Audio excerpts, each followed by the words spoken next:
All right, so I posted this question in the VoiceFlow Discord because I have this API that I'm working with.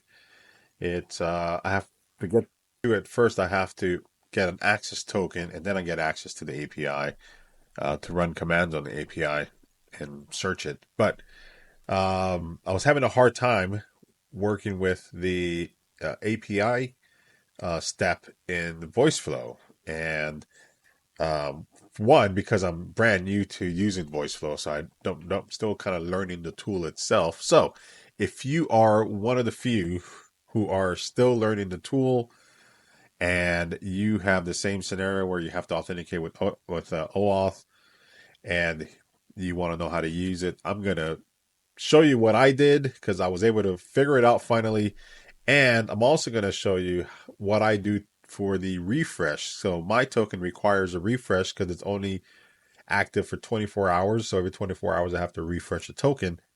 And instead of, doing this in the app itself, I kind of do it off the app. And I'll show you what my steps are for that. So let's get started. Let me show you my voice flow environment.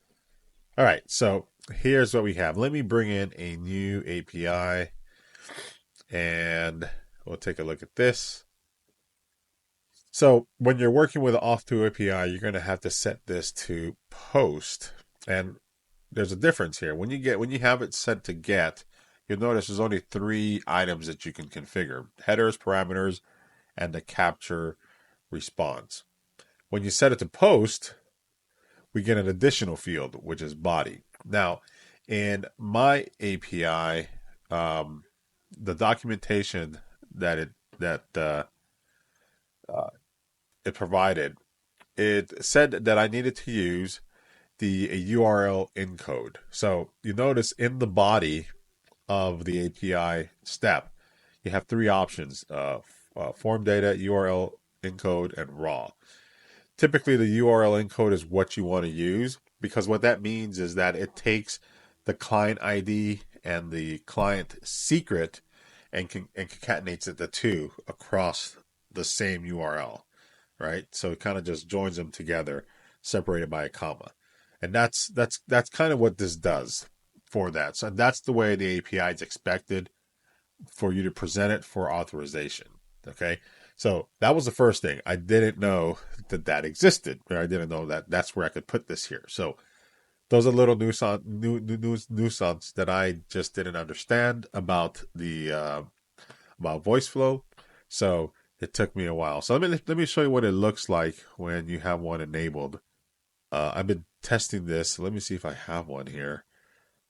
I think this one is API. Yeah, here it goes. API token. So you can see in this one, there's the URL. You have to set the headers correctly, and usually the API documentation will tell you what the headers need to be set to and the parameters.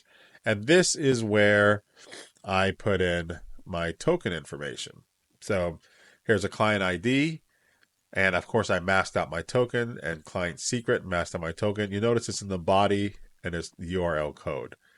Now I did it this way, so that way I could hide my tokens. My tokens are hidden into this step.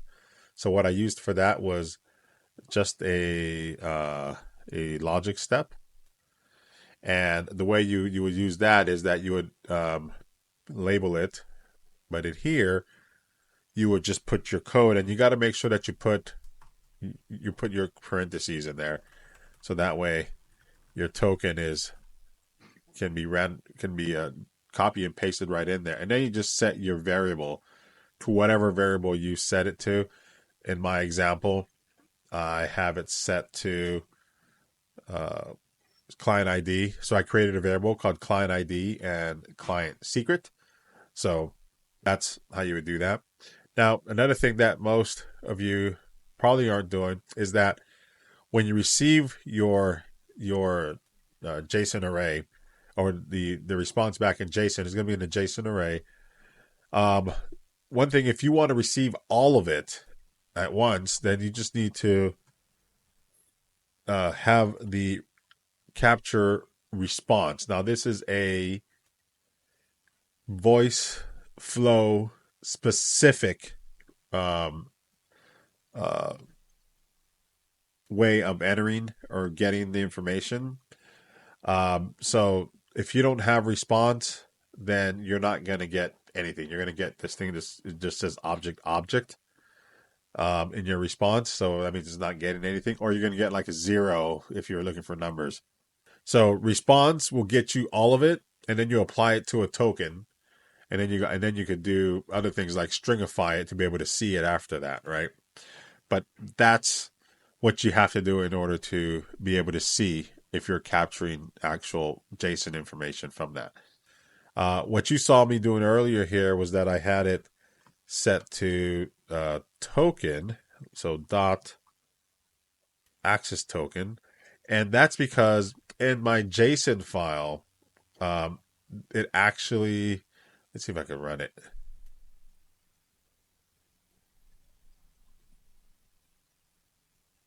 Oh, no, I don't have it attached to anything, so it's not going to run. So I can run it here. Oh, I need to enter my information. Okay, so can't do that.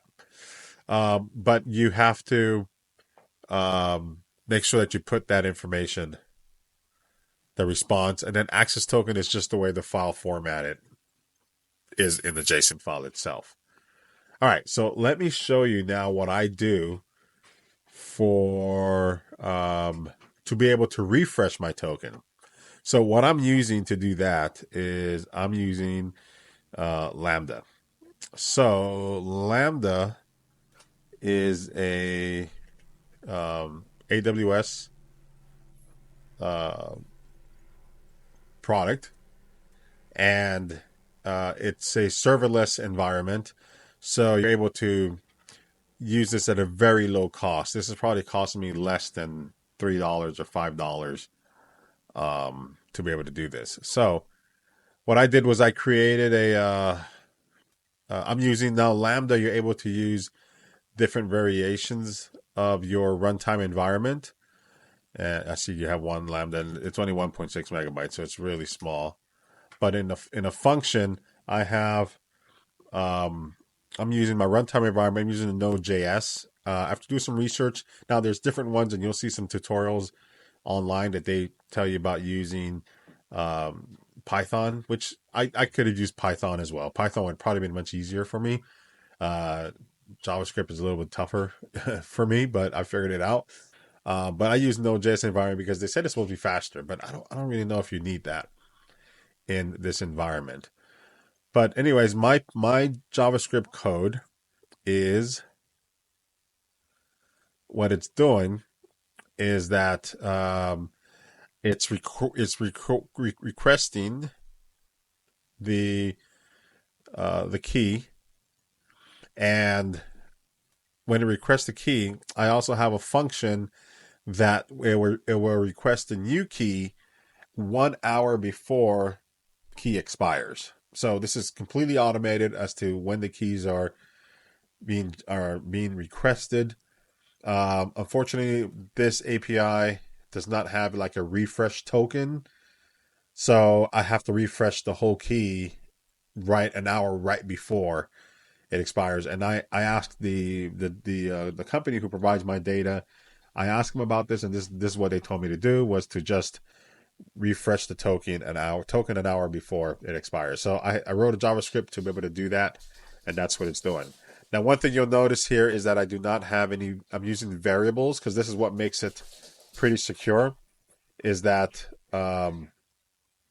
in here, you're able to go to configurations, and you just go to environment variables, and you put in the key that you're going to use, and then you're going to put in the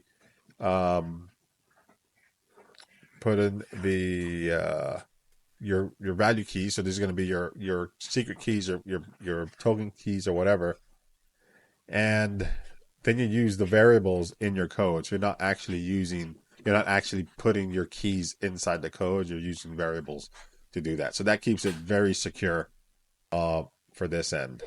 So that's pretty much it. I mean, that's what I'm doing on my end. And then, of course, In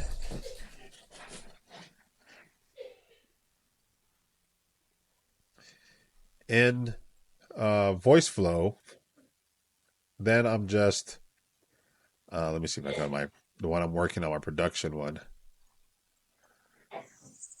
Then at this point, I'm just going into my tokens. Oh, that's the other thing I forgot to mention here. That I'm also in the code itself. I'm also writing um, the token, the new token. I'm updating a table in Airtable. So the way it works is I have Lambda doing the key access token, right? Generating and refreshing the access token, and then writing that access token into an Airtable, which is just one thing that I have, one table with one cell being used that just gets updated with a time. I have the timestamp and everything, so it also tells me the time of when it's going to expire, so I can make sure that it's working. And then in VoiceFlow, I have a integration with it that connects directly to um, my that connects directly to via API um, directly to the Airtable and brings that key in. So kind of a cycle there, right? Lambda, Airtable, VoiceFlow. Lambda, Airtable. That's the cycle. So every time there's an update on Lambda, every time Lambda updates the key, drops it into Airtable, and then when I run the code, Airtable first checks to see if grabs the key. So whatever key it's there, it grabs it, puts it in, and runs the code. Access token, then be able to run the code from there. So that's pretty much the cycle of how it works. All right, so that's it. Hopefully that helps anybody. It took me a while to figure that out, but if you're just getting started, hopefully this helps and you're able to get this going for yourself. All right, thanks. Bye bye.